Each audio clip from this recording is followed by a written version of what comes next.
conoce más de cerca, hace que usted pronuncie, wow, qué iglesia. Me gustaría formar parte de esa iglesia. ¿Cuál será esa iglesia que le saca a usted un wow? ¡Qué iglesia! ¡Qué rico formar parte de esa iglesia! ¿Cuál sería? Vamos a orar. Señor, te damos gracias por la palabra que nos das. Señor, ella es tan útil, tan vital para nuestro crecimiento. Gracias porque hoy podemos recibir tu palabra y ser vivificados por ella.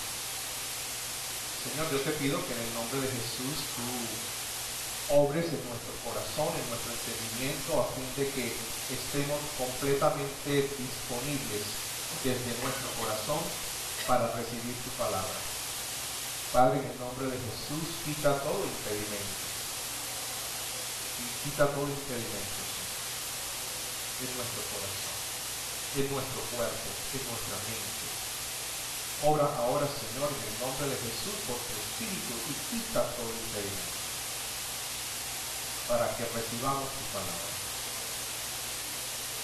Señor, yo te pido que me guíes a mí en libertad y en poder para enseñar. En el nombre de Jesucristo. Amén. La madurez de la iglesia, vamos a conectar este tema que iniciamos hoy con el tema que vimos la semana pasada. ¿Cuál fue el tema que vimos la semana pasada? Muy bien. La madurez de la iglesia y el hermano que peca contra ti. La madurez de la iglesia y el hermano que peca contra ti.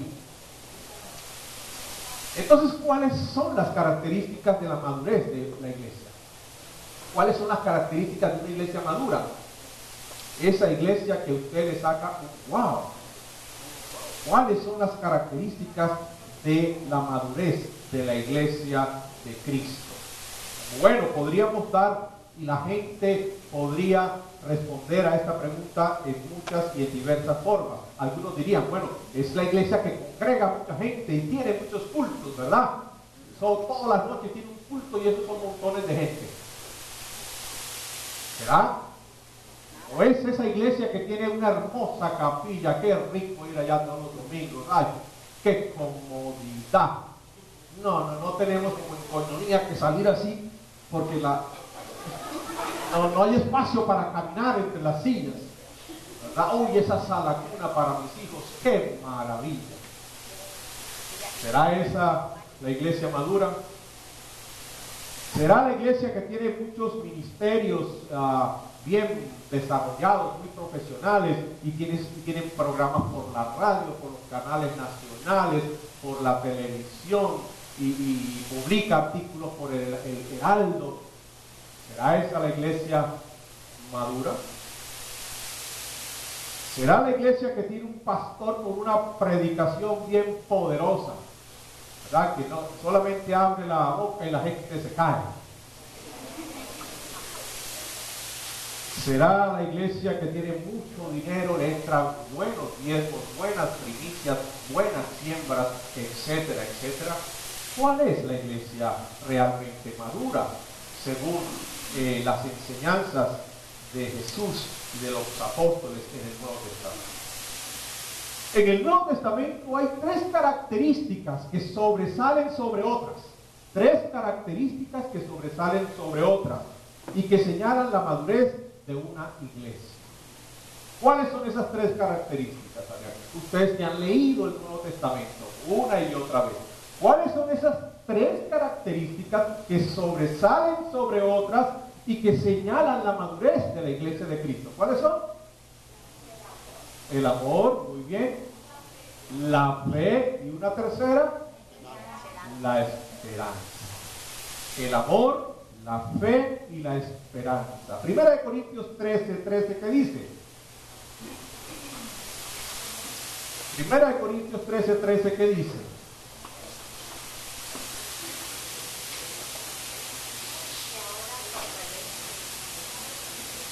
Léelo, Mónica, por favor, en voz alta para todos. Y ahora permanece la fe, la esperanza y el amor. Estos tres, pero el mayor de ellos es el amor. Ahí están esas tres características, pero podemos verlo en varias de las cartas del apóstol Pablo, en las introducciones de las cartas que el apóstol Pablo escribe a algunas de las iglesias, como por ejemplo a los colosenses, a los tesalonicenses y otras. Podemos ver cómo en la introducción de estas cartas el apóstol Pablo da gracias a Dios por la madurez de estas iglesias, señalando la presencia de estas tres características. ¿Cuáles son? Fe, amor y esperanza. Veamos un ejemplo en Primera de Tesalonicenses capítulo 1. Primera de Tesalonicenses capítulo 1.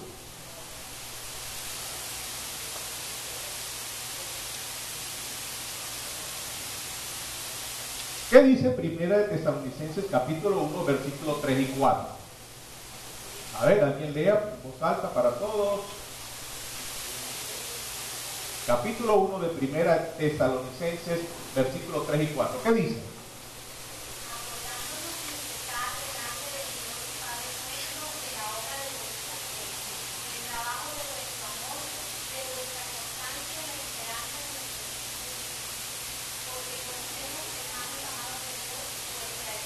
Hasta ahí, gracias, hermano.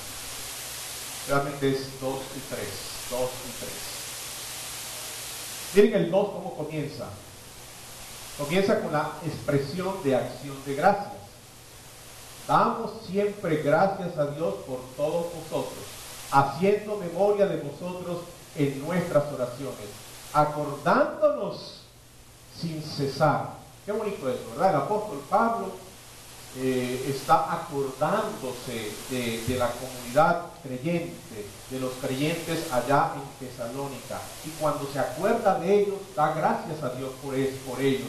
Pero ¿qué es lo que recuerda el apóstol Pablo acerca de esta iglesia y por lo cual está muy agradecido con Dios? ¿Qué es lo que recuerda? La obra de vuestra fe, una fe real, una fe que se muestra en acciones. ¿Qué más recuerda y por lo cual da gracias a Dios? El trabajo de vuestro amor, un amor real, presente en esa comunidad y que se muestra en trabajo por los demás. ¿Y qué más recuerda y por lo cual da gracias al Padre? Por la esperanza que está presente en el Señor Jesucristo en medio de esa comunidad. Y una esperanza que hace que esta comunidad sea una comunidad constante. Muy bien, ahí tenemos un ejemplo de una iglesia que manifiesta las señales de madurez de una iglesia cristiana. ¿Queremos crecer nosotros hacia la madurez? ¿Sí? ¿Está seguro que quiere que crezcamos hacia la madurez? Bien. Bueno, eso quiere decir que necesitamos crecer en fe, en amor y en esperanza. Si Dios nos midiera a nosotros como iglesia, ¿cuál sería la medida que Dios encuentra hoy en la iglesia bíblica de Koinonia de fe, esperanza y amor? Mire, Dios no nos mide en primer lugar como individuos, nos mide como iglesia. Nosotros somos un cuerpo delante de Él. Él nos mide como iglesia, como comunidad. La medida de fe, de esperanza y de amor que está presente y que se practica entre nosotros.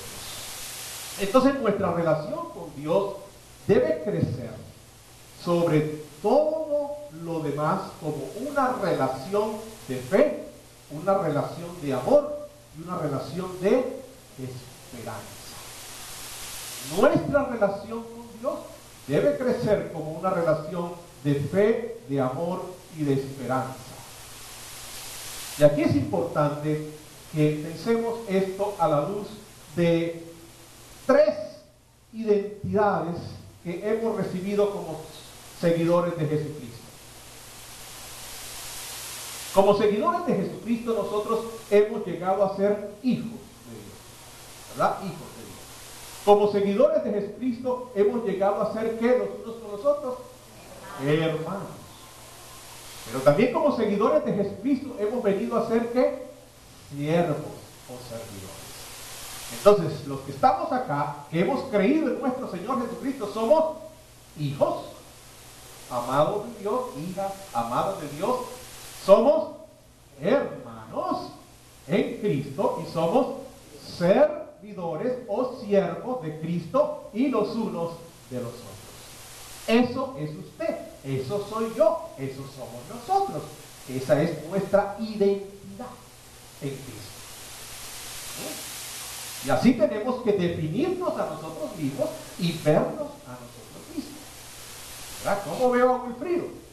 En primer lugar, a Gustavo, en primer lugar lo veo como hijo de Dios. ¿Cómo lo veo? Como hermano. ¿Y cómo lo veo? Como servidor. Y Gustavo, espero que me vea igualmente así, ¿verdad? ¿Tú me ves así, Gustavo?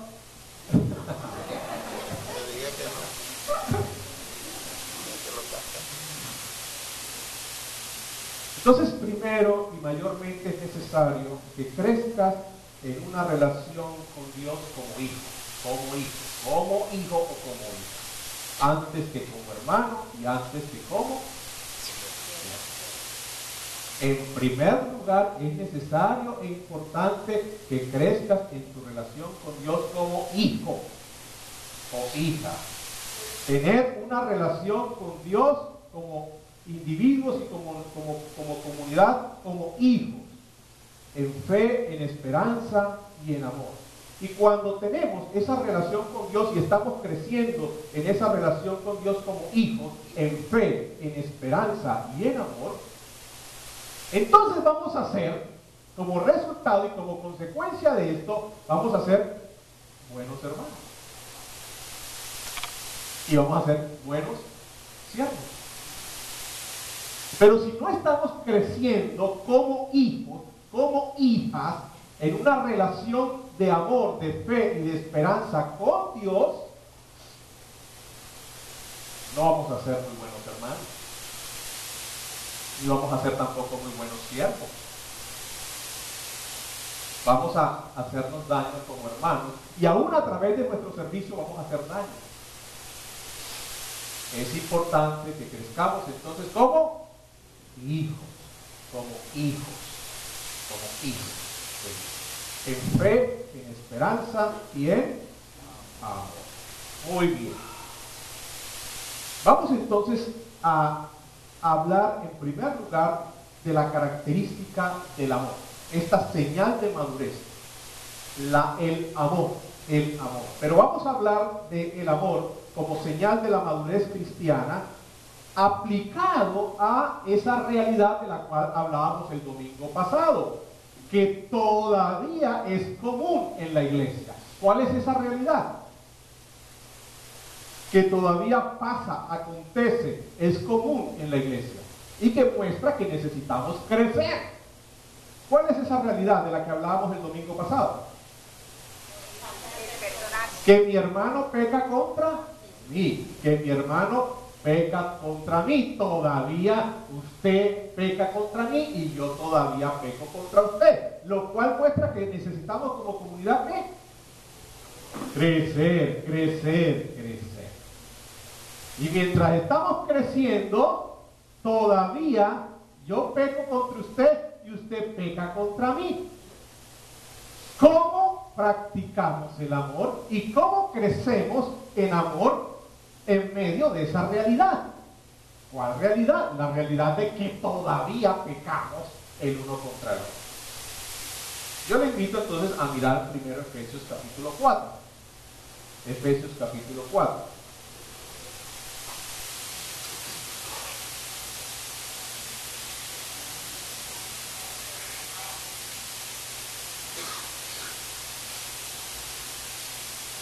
Efesios 4, vamos a leer desde el 14, Efesios 4, 14. Dice así, ya está ubicadito ahí, Efesios 4, 14.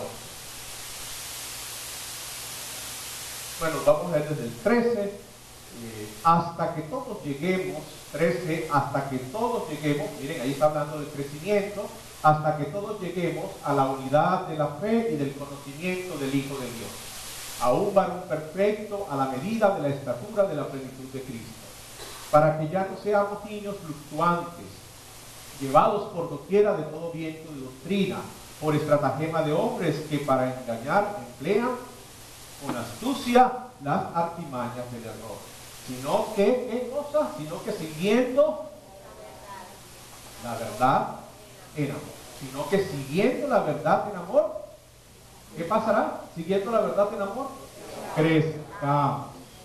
Siguiendo la verdad en amor, crezcamos en todo, en aquel que es la cabeza, esto es Cristo, de quien todo el cuerpo, bien concertado y unido entre sí por las coyunturas. ¿Qué hacen esas coyunturas? Que se ayudan mutuamente, noten, apoyo mutuo, ayuda mutua, según la actividad propia de cada miembro, recibe su crecimiento para ir edificándose en amor.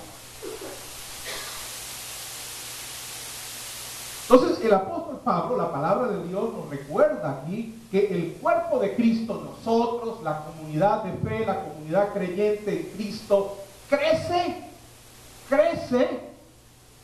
en amor, ¿verdad? Crece en amor. ¿Cómo crece el cuerpo de Cristo?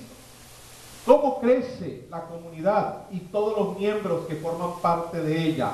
Crece siguiendo la verdad en amor. Crecemos siguiendo la verdad en amor. ¿Y el amor nos habla de qué?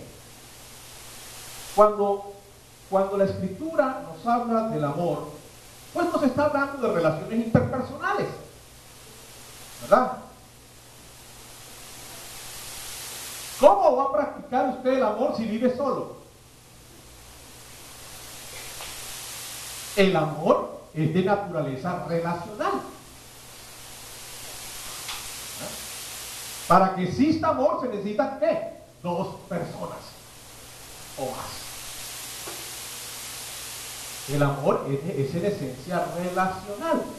Entonces, cuando la Escritura nos habla de seguir la verdad en amor, de crecer por medio del amor, nos está hablando de crecer por medio de relaciones interpersonales. Es decir, nadie madura fuera de la comunión con el cuerpo de Cristo. Nadie madura fuera de la comunión con el cuerpo de Cristo.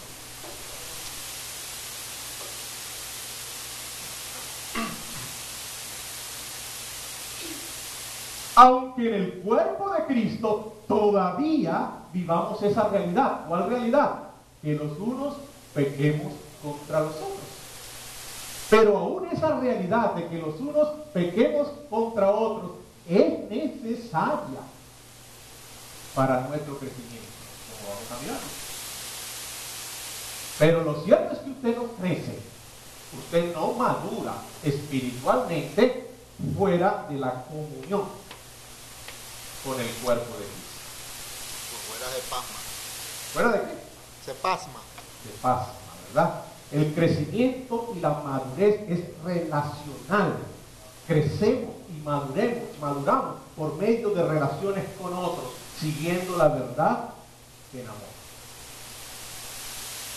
Y estas relaciones interpersonales, o en las relaciones interpersonales, como vemos acá en el versículo 16 más directamente, en las relaciones interpersonales, el amor se expresa por medio de ¿qué? Según el verso 16.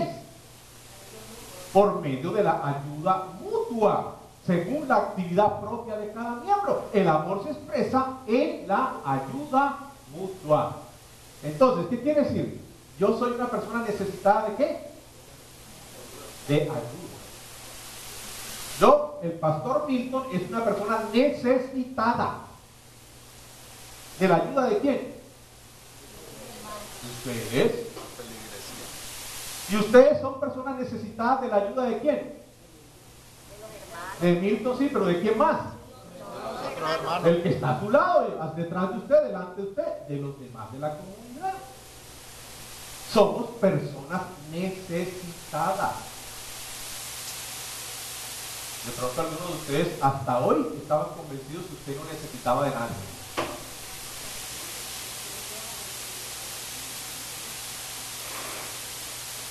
¿Ve? Si usted no va a madurar solo, usted necesita de la ayuda de los demás. Y a veces aún necesita de su hermano que peque contra usted.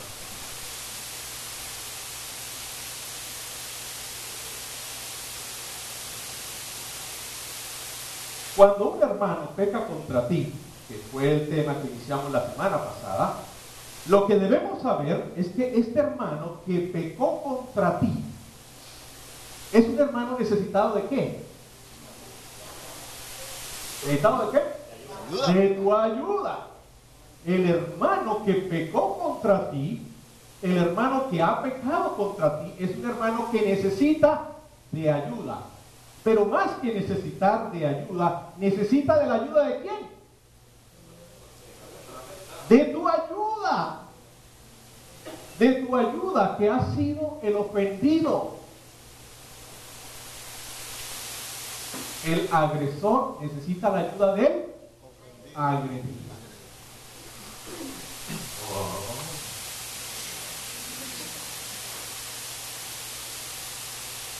Para que el agresor cambie y crezca, y crezcamos él y yo, y crezca la comunidad, el agresor necesita la ayuda del agredido.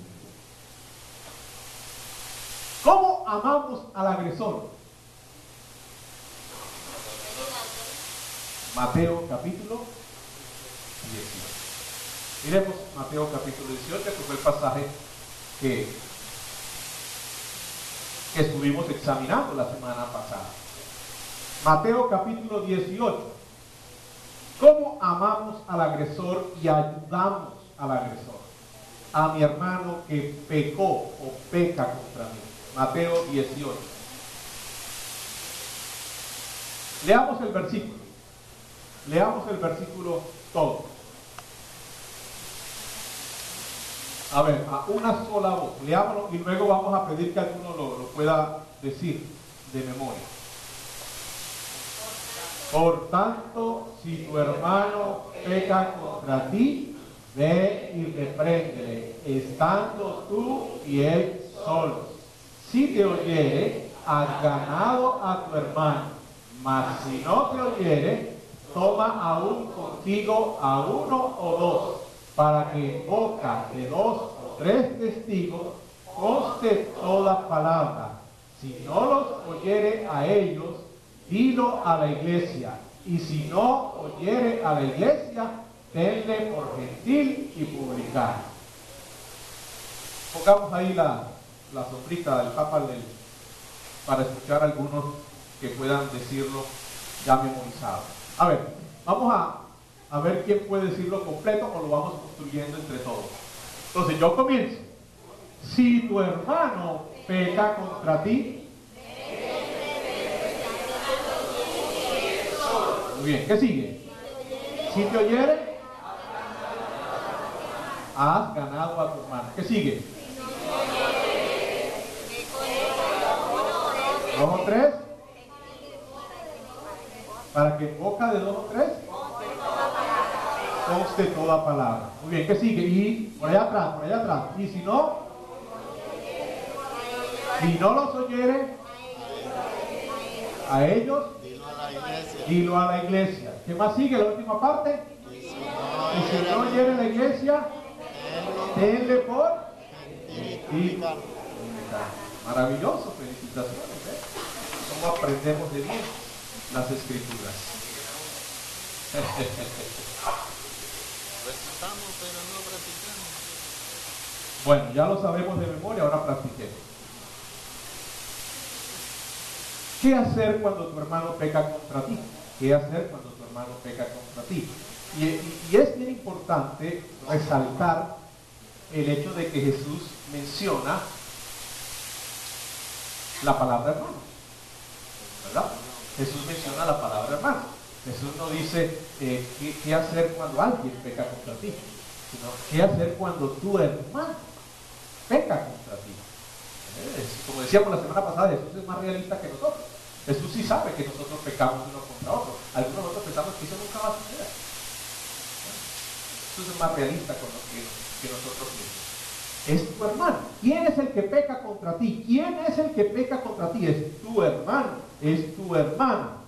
Y en el contexto veíamos del capítulo 18, veíamos que Jesús desde el verso 1, 18:1, comienza a hablar del hermano que peca contra ti, refiriéndose a él como estos pequeños que han creído en mí, estos pequeños que han creído en mí. Y miren, por ejemplo, ¿qué dice Jesús que debe ser nuestra actitud para con los pequeños que han creído en él, para con los hermanos? Versículo 5, miren una.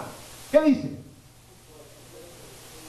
Y cualquiera que reciba en mi nombre a un niño como este, a mí me recibe. Jesús no está hablando ahí de niñitos, biológicamente hablando, está hablando de discípulos, los que han creído en mí.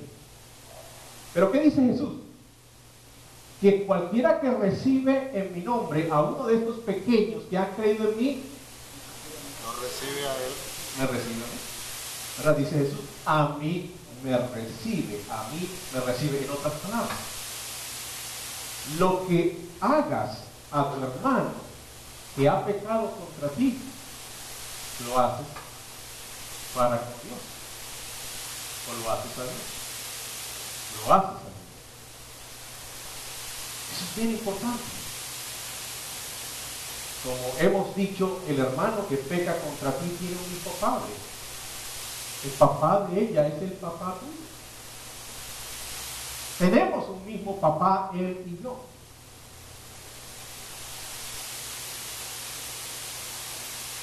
Y es importante que no perdamos de vista esto, que mi hermano que peca contra mí es un hijo de Dios, es una hija de Dios. Y yo estoy creciendo como hijo y como hija de Dios, también necesito crecer como hermano.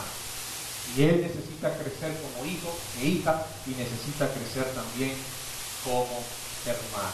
Pero miren que más así brevemente Jesús menciona en este contexto acerca de el hermano que peca contra ti. Miren por ejemplo el verso 6. ¿Qué más dice Jesús? Y cualquiera que haga tropezar a algunos de estos pequeños. ¿Sabes qué dice Jesús que no debemos hacer para con estos pequeños que han creído en Él, para con los hermanos que han pecado contra ti? No seas causa de tropiezo para ellos. Miren, y en la manera como nosotros respondemos o reaccionamos a la ofensa del hermano que pecó contra ti, ¿somos o no somos causa de tropiezo para él? Y no vamos a detenernos en esto, pero piensen. El cómo usted responde, cómo usted reacciona a la ofensa o al hermano que pecó contra ti, usted es causa de tropiezo para él o para ella, para ese pequeño, como dice Jesús, que ha creído en él. Pero más adelante, versículo 10, ¿qué más dice Jesús? Versículo 10, sobre lo que el hermano, sobre la actitud hacia el hermano que ha pecado contra ti. Versículo 10. Mira que no menospreciéis a uno de estos pequeños. Mira que no menospreciéis a uno de estos pequeños. Y menciona razones. Una, porque os digo que sus ángeles en los cielos ven siempre el rostro de mi Padre que está en los cielos. Dos, porque el Hijo del Hombre ha venido para salvar a lo que se había perdido. Y en el 14, así no es la voluntad de vuestro Padre que está en los cielos que se pierda uno de estos pequeños. Lo que Jesús está diciendo es que el hermano que peca contra ti es como una oveja que se extravía. Es como una oveja que se descarría. Por eso ha pecado contra ti. Es como una oveja que se extravía. Es como una oveja que se descarría. Y dice Jesús, no menosprecies a tu hermano que peca contra ti. ¿Qué quiere decir eso de no menosprecies? Esa palabra menosprecies, ¿qué le comunica a usted? No le tengas en poco. no le tengas enfoque. ¿Qué más? ¿Qué más? ¿Qué le comunica a usted? No lo alejes. No lo desprecies. No lo rechaces. No lo tengas en menos. Es menos santo, es menos hijo. No es cristiano. Uy, si fuera cristiano, no me hubiera hecho eso. Si fuera hijo de Dios, no me hubiera dicho lo que me dijo. No menosprecies. Sino, ámalo. ¿Y cómo entonces Jesús dice que lo amemos? Versículo 15. Por tanto, si tu hermano peca contra ti, haz esto. De esta manera lo estás amando. De esta manera no lo estás menospreciando. De esta manera no estás siendo causa de tropiezo para él. De esta manera estás recibiéndolo. ¿Verdad? Por tanto, si tu hermano peca contra ti. Y allí Jesús entonces nos responde a la pregunta, bueno, ¿qué hacer cuando mi hermano peca contra mí? ¿Qué hacer cuando mi hermano peca contra mí? Vamos a mirar mucho la próxima presentación. Y ahí más o menos tenemos descrito y un poco explicado o desarrollado lo que Jesús nos dice. Hay 7 puntos, ¿verdad? La semana pasada nos brincamos uno. Vamos a recordarnos y voy a pedir a 7 personas diferentes que lean. Una persona al número 1 y así vamos leyendo. A ver, 7 personas diferentes lean. ¿Qué hacer cuando tu hermano peca contra ti? Número 1, alguien lea, por favor. ¿Otro? ¿Otra persona? Cambia tu destino, revisa tus identidades, actitudes, corazones, propósitos, Repente, ayúdale a darle cuenta de tu falta. A darse cuenta de tu falta. ¿Seguimos? recupéralo, haz lo necesario a fin de que te escuche, haya conexión en tu corazón, sentimiento en tu relación con Dios y contigo. Si no te escucha, ve con él, con 2 o 3 testigos que te ayuden. Que ayude, no que te ayude, que ayude. 6. Si no los escucha, síguelo a la iglesia o su representante. 7 y último.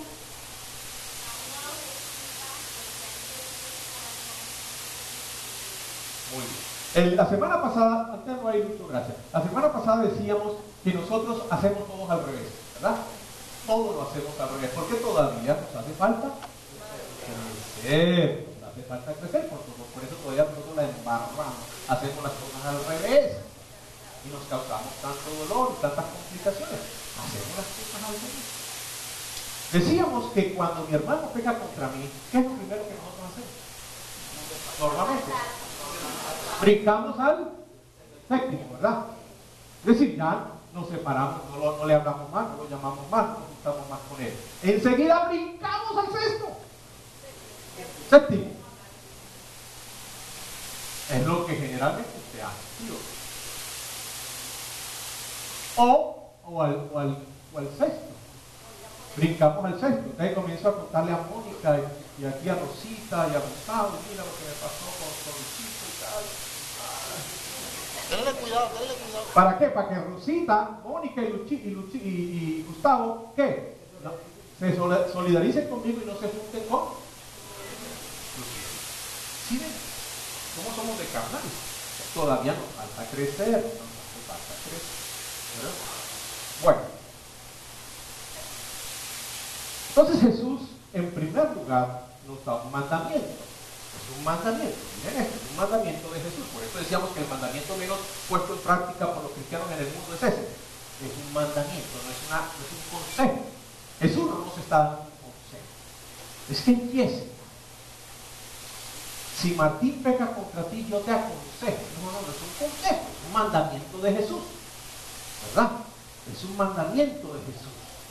Entonces debemos recibirlo como un mandato, como algo normativo de Jesús para nosotros. Que vayamos entonces a esa persona que pegó con nosotros, pero que vayamos ¿cómo? Solos. Solos. Que vayamos solos, no con guardaespaldas. ¿Verdad? Que vayamos solos a hablar con esa persona. ¿Cuántas veces iré a mi hermano que peca contra mí?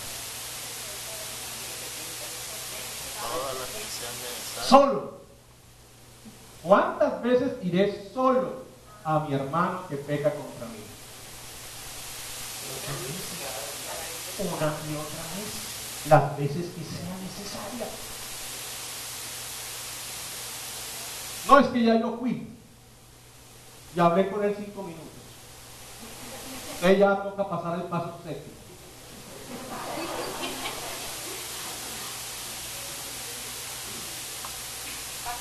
Una y otra vez. Si no le abre la puerta.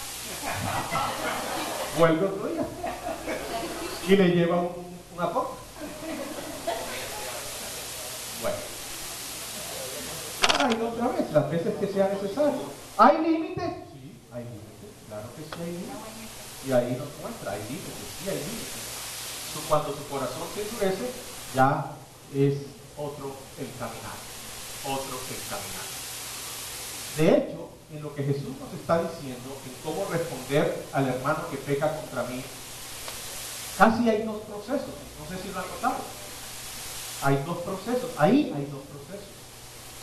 El primer proceso, ¿a dónde lleva? A recuperarlo. Recuperarlo. Y el segundo proceso, ¿a dónde lleva? A no te juntes con él. No te juntes con él. ¿No? Interesante. Es interesante. Y hay límites. ¿Cuántas veces debo ir a mi hermano que peca contra mí? Todas las veces que sea necesario. Una y otra vez. ¿Hay límites? Sí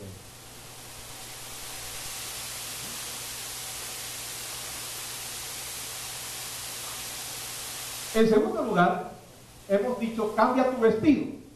Lo que hemos dicho al respecto de esto es que no podemos ir de cualquier manera. Ese es un segundo o uno de los graves errores que cometemos. No, si el Señor mandó que si mi hermano peca contra mí, yo debo ir a él y debo ir solo. Y yo, obediente a Jesús, Wilfrido pecó contra mí, entonces yo voy a ir. Pero voy con qué? Voy con un par de piedras y ladrillos en la mano derecha y en la mano izquierda con un bate. ¿Estoy cumpliendo el mandamiento de Jesús? No, pero yo voy a ir, y voy a ir solo, no invité al pastor Martín. No.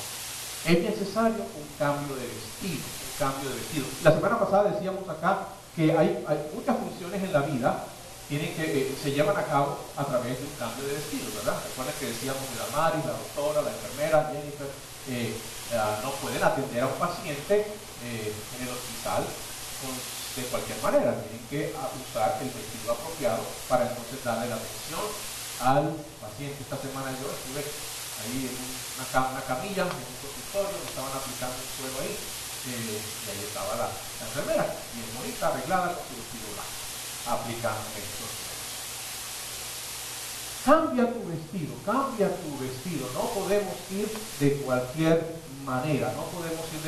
manera, porque lo que Jesús dice es, si te escucha.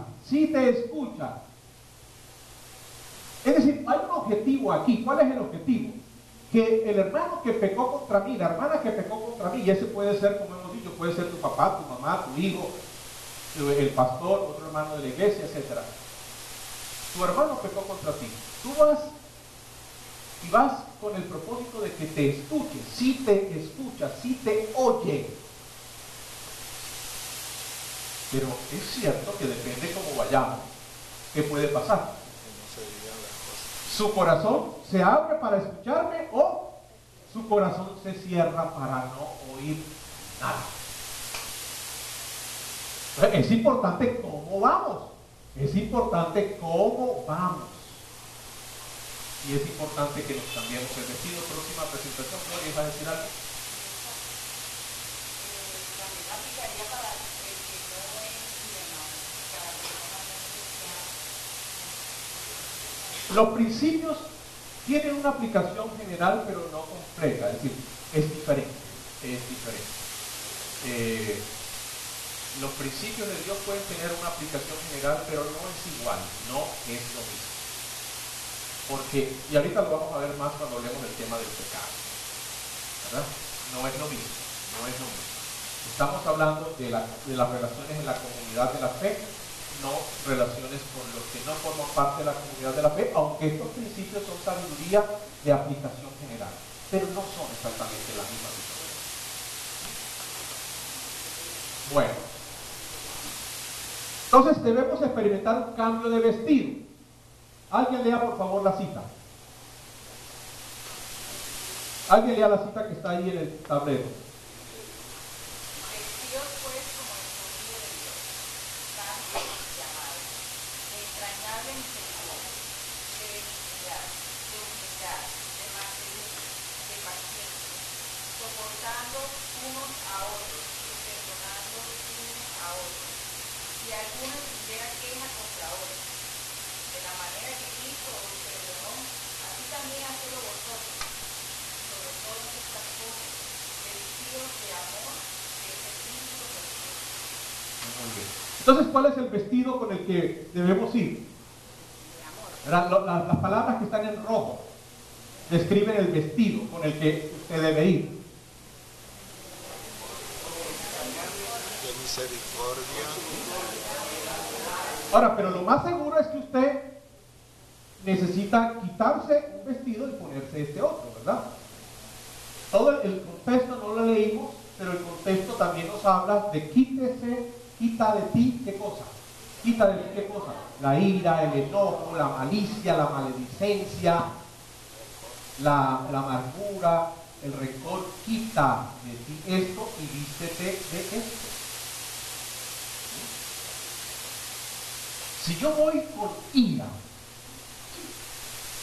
a hablar con Wilfrido, que pecó contra mí, ¿qué va a resultar? Más ofensas. O sea, se va a empeorar la cosa. Se va a empeorar el problema entre ellos, porque van a haber muchos más ofensas. Ahora, ¿dónde usted se cambia de ropa? No me vaya a decir eso, por favor. ¿Dónde usted se cambia de ropa? Yo estoy seguro que usted no se cambia ropa en la calle, ¿cierto? Jamás, no vaya a hacer eso, por favor. Ni se cambia de ropa en el balcón, ni en la sala de la casa. ¿Usted dónde se cambia su ropa? En un cuarto íntimo. En un cuarto íntimo. Ahí usted se cambia de ropa. Pero cuando usted vaya a cambiarse de ropa, invite a alguien más a ese cuarto íntimo. ¿A quién más? Adiós. Al Señor Jesús. Enciérrese en el cuarto íntimo con el Señor Jesús.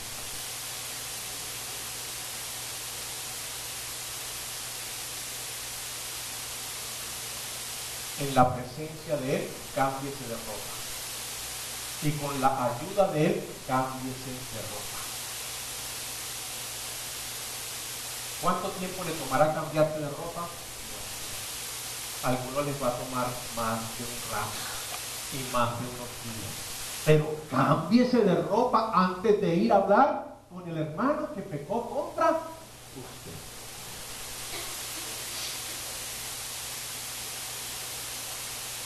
Antes de ir a resolver yo el asunto con Wilfrido, tengo que resolverlo con el Señor Jesús. ¿Sí ven? ¿Por qué hacemos las cosas tan mal? Y terminan tan mal. Porque bueno, listo, yo corro a resolver las cosas con Wilfrido, pero no he estado en el cuarto íntimo con Jesús, en su presencia, cambiándome con su ayuda el vestido. Que en lugar, pasemos el próximo. Vístete del carácter de Cristo. Que en lugar de juicio me visto de misericordia. Ahí las letras rojas, vístete del carácter. En lugar de venganza me visto de benignidad. En lugar de soberbia me visto de humildad. En lugar de agresividad me visto de mansedumbre. En lugar de irritabilidad me visto de paciencia. En lugar de buscar mi bien propio y mi solo bien, me visto de amor. Entonces ya cuando la Mari está vestida con su uniforme de doctora, va y atiende al paciente. Pero ¿quién es el que se cambia? Miremos el pasaje nuevamente atrás. ¿Quiénes son los que se cambian el vestido? ¿Quiénes son los que se cambian el vestido? El agredido. El agredido. ¿Y quién es el agredido? Según ese texto, ¿quién es el agredido?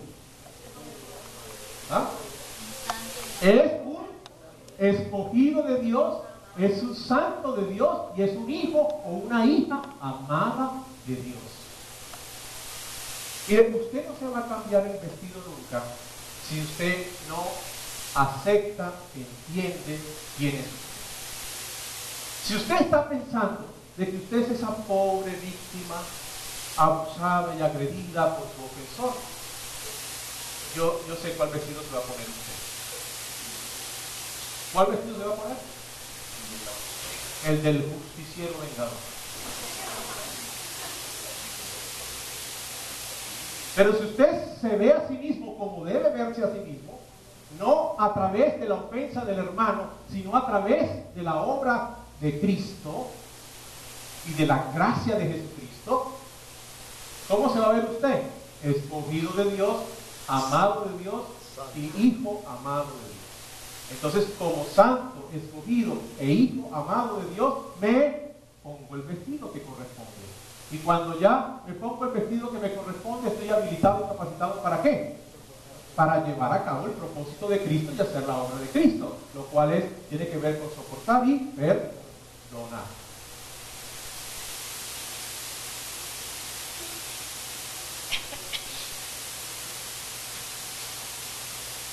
Seguimos. ¿Qué más dice Jesús?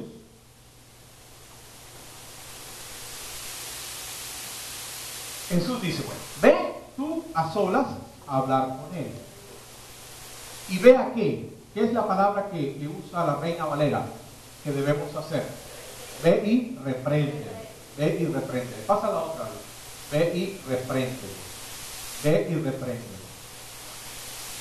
Ahora esa palabra reprender lamentablemente no comunica para nada lo que Jesús está queriendo decir. Es una traducción muy deficiente, Ve y reprende, es una traducción muy deficiente. Una traducción muy deficiente. Porque cuando a mí yo leo esa palabra me suena a regaño. Ves y regáñalo, ves y grítale. Es una palabra muy negativa. Ves y repréndele, ves y grítale, ves y regáñalo. Eso no es lo que dice Jesús. Para nada Jesús está diciendo eso. Para nada. Lo que realmente traduce es ves y ayúdale. Ayúdale. Recuerden, ya dijimos que crecemos a través de la ¿qué? Ayuda mutua. El amor se practica a través de la ayuda mutua. Crecemos a través de la ayuda mutua. Ve y ayúdale a ver su falta. Ves y ayúdale a ver su pecado. Esta palabra que se traduce aquí reprender es la palabra que, por ejemplo, aparece en otros escritos, textos del Nuevo Testamento. Por ejemplo, cuando Jesús, hablando del Espíritu Santo en Juan, dice que el Espíritu Santo convencerá de pecado. Esa es la palabra. Esa es la palabra. O es la palabra que aparece allá cuando Pablo, escribiendo a Timoteo, refiriéndose a las Escrituras, dice: todas las Escrituras son inspiradas por Dios y son útiles para enseñar, redarguir. Y eso quiere decir, hazle ver, convéncele, hazle entender su pecado, hazle entender su falta, de tal manera que haya convicción, que haya corrección. Es ayudarnos unos a otros, no es ir a regañarlo, no es ir a gritarlo. es ayudarle a ver su pecado, su falta, a fin de que se corrija y a fin de que cambie. Bueno, pero es importante que Jesús dice, si tu hermano peca, y Jesús habla del pecado, el hermano está pecando contra ti. Bueno, ¿qué es el pecado? ¿Qué es el pecado? Para que entendamos y crezcamos en esta práctica de ir al hermano que ha pecado contra mí. ¿Qué es el pecado? Bueno, el pecado, sabemos lo que es el pecado, pero quiero mencionar, hay algunas cositas sobre el pecado que comúnmente no las mencionamos, pero que son bien importantes, y omitir esto nos genera muchos problemas. El pecado es, ¿qué cosa? Un mal en el corazón antes que en la...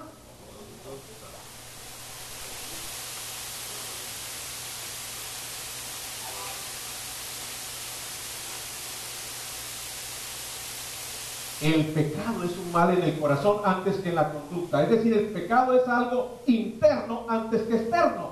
Pero lo que a usted le ofendió, le pregunto, mayormente es algo externo. Es una conducta. ¿Verdad?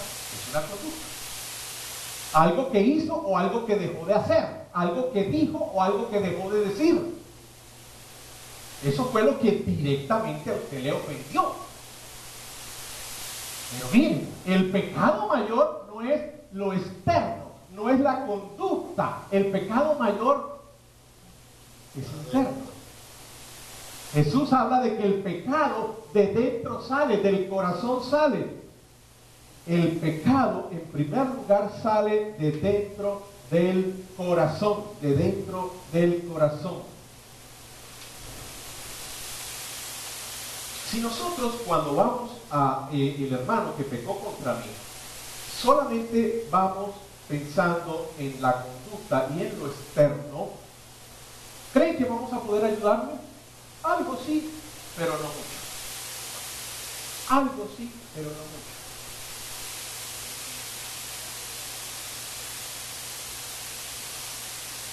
Si mi hermano peca contra mí a través de una mentira, vino mi esposa, no, las esposas no dicen mentira, los esposos. Vino el esposo y pecó contra mí, me dijo una mentira. Mi esposo pecó contra mí, me dijo una mentira. ¿Qué le ofendió a usted? La mentira. Pero recuerde que el pecado nace adentro. Esa mentira puede ser nomás un síntoma de un pecado mayor o de un pecado raíz que nace y que está en el corazón.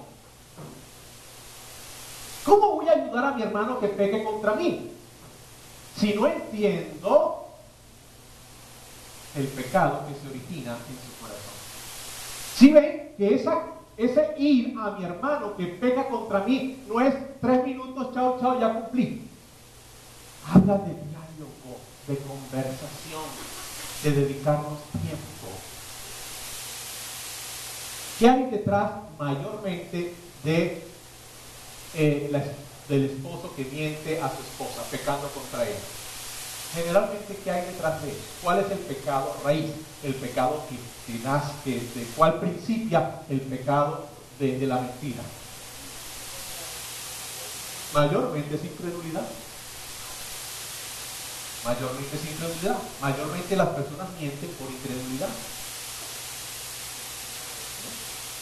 Entonces, ¿cómo vas a ayudar a tu hermano que pecó contra ti si no le ayudas a ver cómo su incredulidad le llevó y le está llevando a mentir contra ti?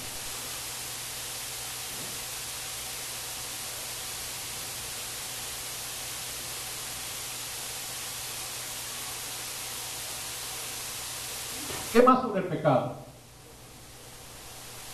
El pecado es relacional, una falta de amor que hace mal a otro y no le hace bien. Entonces usted va a donde su hermano que pecó contra ti y ¿cómo lo vas a ayudar? Le vas a ayudar a entender en qué consistió la falta contra ti, cómo tú fuiste afectado. ¿Cómo tú fuiste afectado o fuiste afectada? ¿Qué mal te causó a ti? ¿qué mal te causó a ti? En tercer lugar, el pecado es causa de dolor. Todo pecado produce dolor.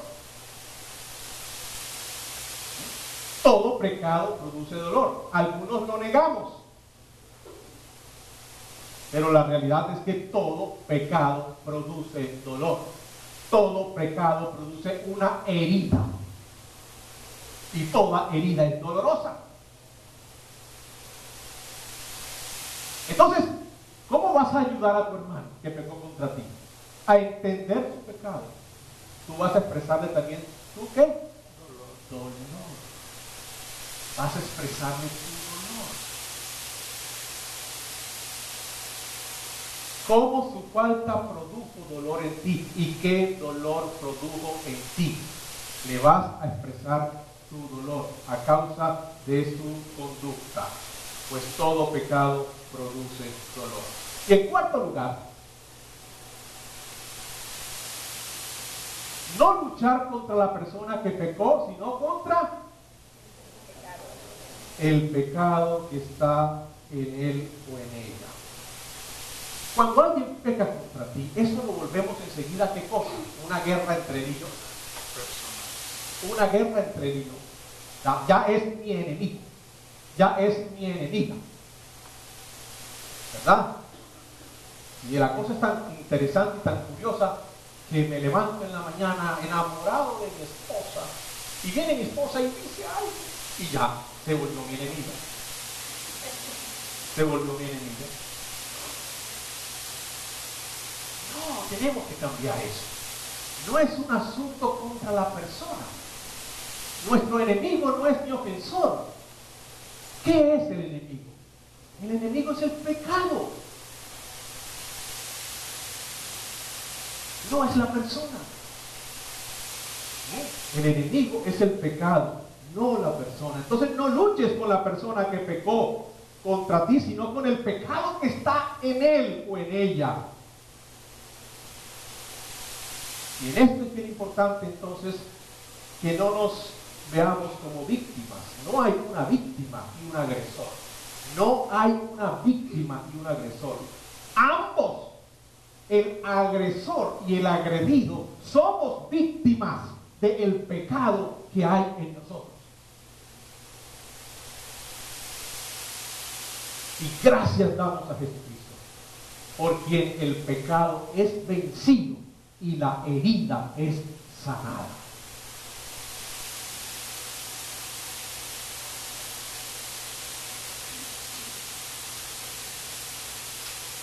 Si tu hermano peca contra ti, ve y reprende. Y si te oyere, has ganado a tu hermano. Ese has ganado a tu hermano quiere decir recupéralo. Recupéralo. Recuerda que tu hermano, al pecar contra ti, es como esa oveja que se extravía.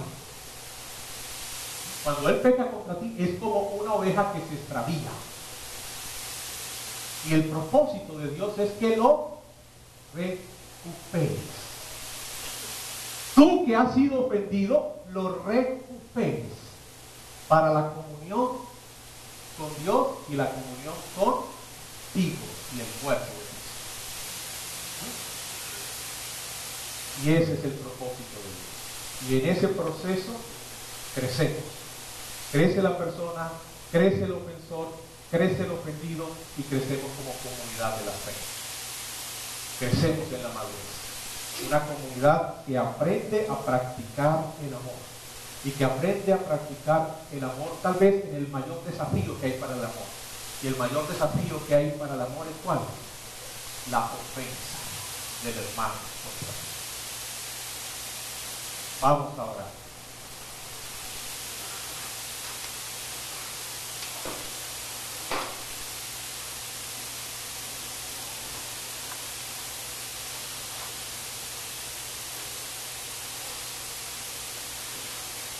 Y el Señor una vez más en esta mañana nos está preguntando, ¿a quién aún no has ido? ¿A quién aún no has ido?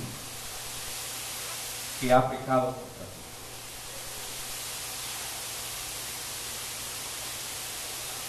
Señor, nosotros te pedimos en esta mañana, Padre, en el nombre de Jesús, expresando el anhelo de nuestro corazón, Padre, es crecer, es madurar. Y madurar y crecer en la presencia y la práctica del amor de Cristo. Señor, te pedimos que en esto tú nos ayudes por tu Espíritu. Nosotros, Señor, queremos crecer. Queremos crecer. Como individuos y como comunidad, y como familias, esposos, padres, hijos, en la práctica de esta instrucción de Jesús. Señor, confesamos que nos cuesta mucho. Confesamos que esto no es un asunto que aprendimos en casa.